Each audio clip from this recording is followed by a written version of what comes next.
Hi The Standard Pop และนี่คือ Coffee Minute with นิชาค่ะ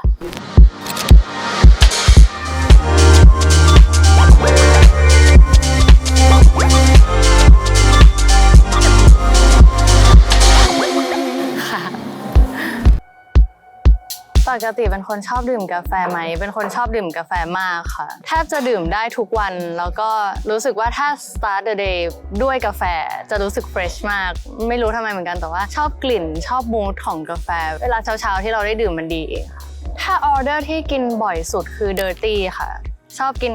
กาแฟแบบช็อตแล้วก็ผสมนมอะไรเงี้ยเดอร์ตี้ก็เป็นอะไรที่ชอบมากแบบไปหลายๆร้านจะชอบลองกินไปเรื่อยๆว่าร้านไหนดีบ้างเลยแบบร้านไหนใช้นมแบบไหนร้านไหนใช้กาแฟแบบไหนอะไรอย่างเงี้ยค่ะรูทีนในแต่ละวันตอนนี้มีอะไรบ้างแล้วก็หา work life balance ให้ตัวเองไงก็จริงๆเป็นคนที่ค่อนข้าง slow life มากคือถ้าวันที่ไม่ได้ทำงานก็จะตื่นมาหาอะไรทำชิลๆอยู่บ้านบางทีก็เนี่ยแหละค่ะดริปกาแฟหรือไม่บางทีก็ทำน้ำปั่นกินตอนเช้าหลังจากนั้นถึงจะแบบออกไปทำงานหรือไม่ก็ทำอะไรสักอย่างมีออกกำลังกายบ้างบางวันคือจะเป็นคนที่ทำอะไรใน1วันค่อนข้างน้อยมากๆแบบ1-2 อย่างแค่นั้นอะไรเงี้ยแล้วก็หา work life balance ยังไงก็คงจะเป็นจริงๆโกในชีวิตของนิชาคือแบบการหาบาลานซ์ของตัวเองด้วยนะไม่ใช่ของคนอื่นของตัวเองให้ได้ในทุกๆวันอะไรเงี้ยก็เลยจะเป็นแบบจะคุยกับตัวเองก่อนว่าวันนี้เราแบบเหนื่อยยังถ้าเราเหนื่อยก็พักก็จะไม่ฟอร์สไม่ฝืนตัวเองอะไรเงี้ยค่ะออกกำลังกายบ้างเพื่อให้ร่างกายเนี่ยเดินตอนนี้ก็เหนื่อยแล้ว เดินไปพูดเลยก็เหนื่อยแล้วมาปารีสแฟชั่นวีคกี่ครั้งแล้วจริงๆไม่เคยนับเลยแต่ว่าถ้าให้นับคร่าวๆตอนนี้น่าจะประมาณ5 ซีซั่นอะไรคือเสน่ห์ของการมาทำงานกับแบรนด์ในต่างประเทศใช่ไหมคะจริงๆมันมีหลายอย่างมากเลยอ่ะคือจริงๆแค่ได้มาต่างประเทศอ่ะก็รู้สึกแฮปปี้แล้วเวลาเราได้มาทำงานกับคนใหม่ๆได้มาจอยกับแบบคนในอุตสาหกรรมต่างๆไม่ว่าจะเป็นแบบเบื้องหน้าเบื้องหลังที่เราได้มาเจอที่นี่ในตอนที่เราทำงานอยู่อ่ะก็รู้สึกว่ามันเป็นอะไรที่จริงๆเราไม่ได้หามันได้ง่ายๆในทุกวันนะแค่นี้ก็แฮปปี้มากๆแล้วกับอีกอย่างหนึ่งคือที่ชอบมากๆคือชอบช่วงแฟชั่นวีคเพราะว่าเหมือนคน represent งานศิลปะผ่านแบบเสื้อผ้าค่ะทุกคนเล่าเรื่องราวของตัวเองผ่านการใส่เสื้อผ้าการแต่งตัวออกมาอะไรเงี้ยเรารู้สึกว่าเราได้เห็นความคิดความเชื่อวัฒนธรรมหรือว่าไลฟ์สไตล์ของแต่ละคนที่มันกว้างขึ้นมากๆมันเป็นเสน่ห์หนึ่งมากๆเลยมันเหมือนเราเห็นงานศิลปะเป็นชิ้นแบบเดินผ่านเราไปแล้วเราก็แบบว้าวแบบเฮ้ยเขาเอาอันนี้มาแมทช์กับอันนี้ได้ยังไงอันนี้แบบเฮ้ย Amazing ว่ะแบบเขาใส่ลุคนี้แล้วเขา represent หน้าผมออกมาแบบนี้อะไรเงี้ยก็รู้สึกว่าเนี่ยคือเสน่ห์ของการมาแฟชั่นวีคแดดรักเราเกินเป็นโมเมนต์แล้วกันค่ะที่ทุกๆครั้งที่มาจะชอบมากคือโมเมนต์ก่อนที่โชว์จะเริ่มเรารู้สึกว่ามัน powerful มากๆเลยที่แบบตอนที่โชว์เริ่มทุกครั้งอ่ะมันจะมีพลังงานอะไรบางอย่างหรือมูดอะไรบางอย่างที่เขาพร้อมที่จะพาเรากระโจนเข้าไปในโลกที่เขากำลังจะเล่าให้เราฟังแล้วเรารู้สึกว่าสิ่งนั้นมันเป็นสิ่งที่ทุกครั้งไม่ว่าจะไปกับโชว์ไหนหรือว่าซีซั่นไหนอ่ะเราจะรู้สึกแฮปปี้มากๆคือโมเมนต์นั้นที่โชว์กำลังจะแบบบางโชว์ก็จะดับไฟก่อนแล้วก็เริ่มอะไรอย่างเงี้ยจะรู้สึกแบบ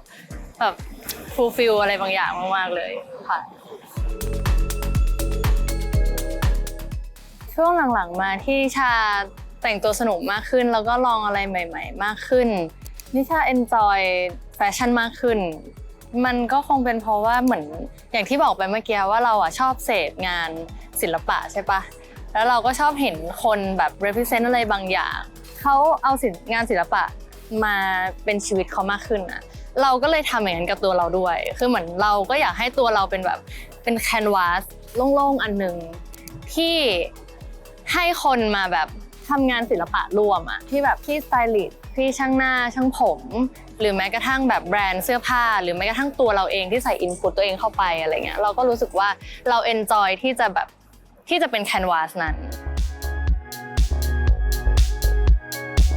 ไอคอนของเราหรือว่าแบบคนที่เรา follow ก็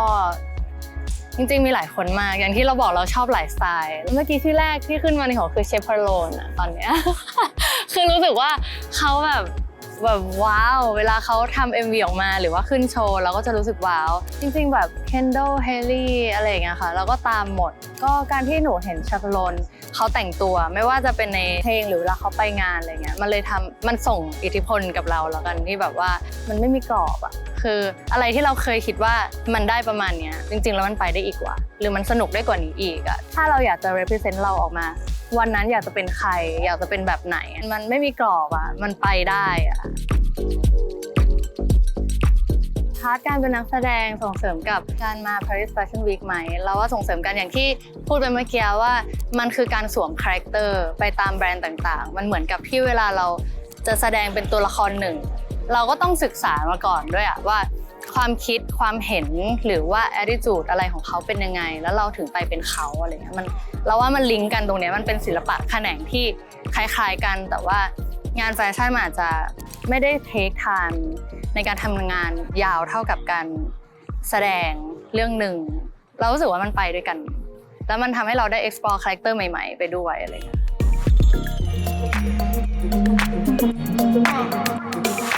โกต่อไปของนิชาคืออะไรในพาร์ทชีวิตแล้วก็แฟชั่นใช่ไหมคะก็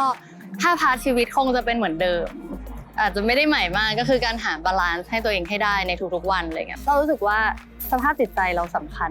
มาเป็นอันดับหนึ่งควรจะทำงานเราก็เต็มที่ในพาร์ทชีวิตส่วนตัวเราก็อยากจะบาลานซ์ให้มันพอดีในแบบที่เราโอเค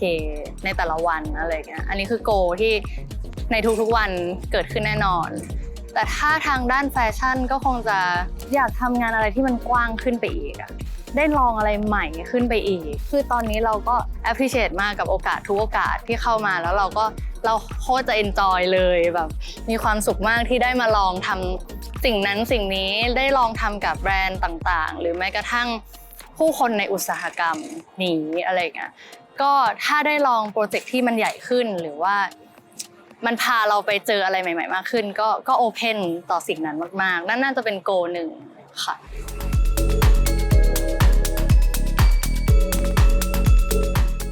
ถ้าจะเลือกดื่มกาแฟกับใครสักคนในปารีสขอเลือกเบอร์นาร์ด อาร์โนลด์ได้ปะ คืออยากมีเวลาได้คุยกับเขาอะว่าเขาคิดอะไรเขาอยากรู้ว่าการที่เขาจะเลือกแบรนด์สักแบรนด์มาอยู่ในเครือของเขาอะเขามองเห็นอะไรอะหรือแบบเขามองภาพอะไรไว้อะไรคือสิ่งที่แบบเขาจะเลือกสักอย่างหนึ่งเหรอโอเคในเรื่องธุรกิจอะไรมาแต่เขาต้องมีภาพอะไรบางอย่างเขาถึงแบบ select แบรนด์นั้นเข้ามาแล้วพามันไปอยากรู้ how to หลายๆอย่างของเขามากๆเลยอยากเจออยากได้คุย